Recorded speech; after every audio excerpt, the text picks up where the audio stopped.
Customers are scrolling through so many different products and in particular product images before they decide whether or not the product looks nice enough for them to click on it. So it's important to understand that your main image in particular is not just about explaining the product, but it also needs to be a showstopper, or in this case, a scroll stopper. And it does severely affect your click-through rate. So in today's video, we're gonna be talking about 3 different main image styles that will increase your click-through rate and your likability on Amazon. And I'm gonna be using 3 different product examples: protein powder, a face cream moisturizer jar, as well as a full kitchen spoon set. So let's get to work.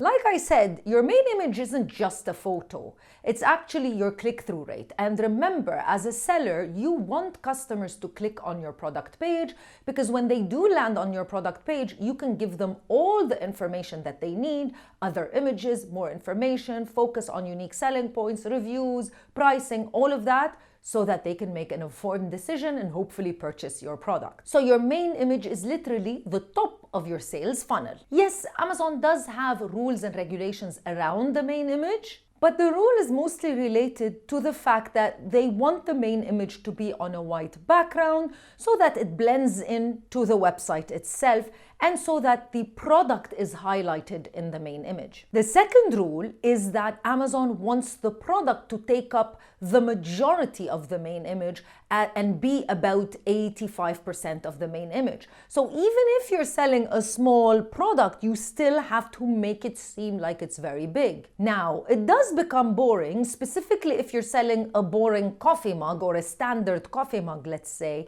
as to how you would make your product stand out. And that's what we're going to be talking about in this video, starting off with image style number 1, and that's the hero image. The hero image is there to promote your product as being a hero product. The example is going to be a protein powder, and here is the image. First of all, the product fills 80 to 90% of the image without cropping it out.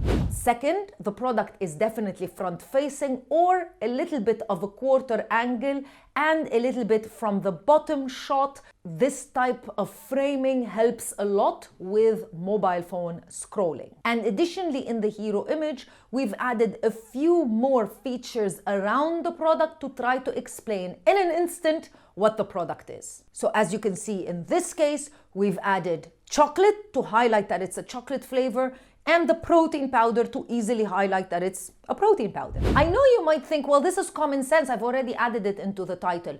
People don't read the title. People clearly look at the image and the image needs to stop them in their track so that they can click on your product. So when do you use this design? When you're selling single items, definitely very good for supplements as well as electronics, and really anything where clarity is important. Remember, if the product doesn't own the frame, it doesn't own the click. Style number 2, clean aesthetic, clean margins. In this case, we're going to be utilizing the face cream jar as an example. Now, the product is filling out 60 to 75% of the frame, much less than before, but giving a white, clean aesthetic and some breathing space for the product itself. The product is centered, symmetrical, and the way of how the product was shot and then graphically added into a 3D modeling system, it gives a premium feeling to the actual jar itself, signaling trust and, luxury feel,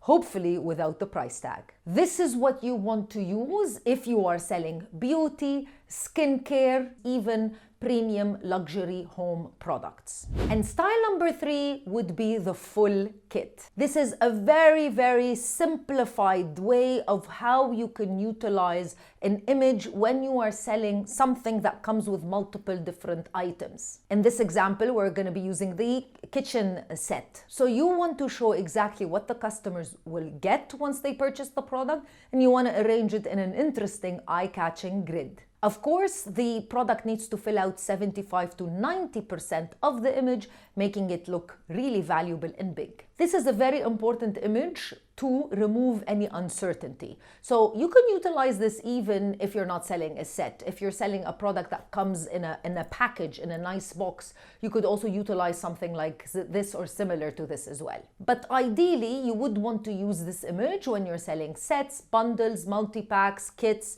anything that has more than just one item. Now, if you notice, most of the images, the high quality images on Amazon are 3D rendered, and a lot of sellers ask, should I just be using regular photography? Well, the problem is there are a lot of great products that don't photograph well, just purely because of the material. Maybe the light is going to come out a little bit odd on the product, specifically if you're selling something plastic or stainless steel, most electronic products as an example.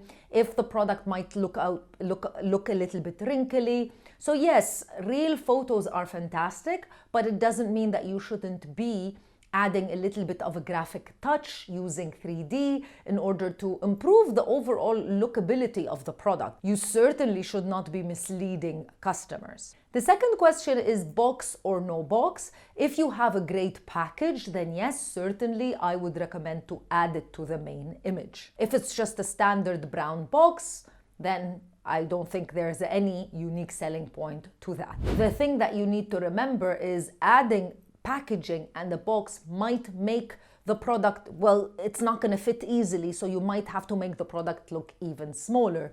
So in this case, remove the packaging. Let me know which one is your favorite image out of the three. Comment in the comment section below. Stay blessed. I'll see you in another video with more information. Bye.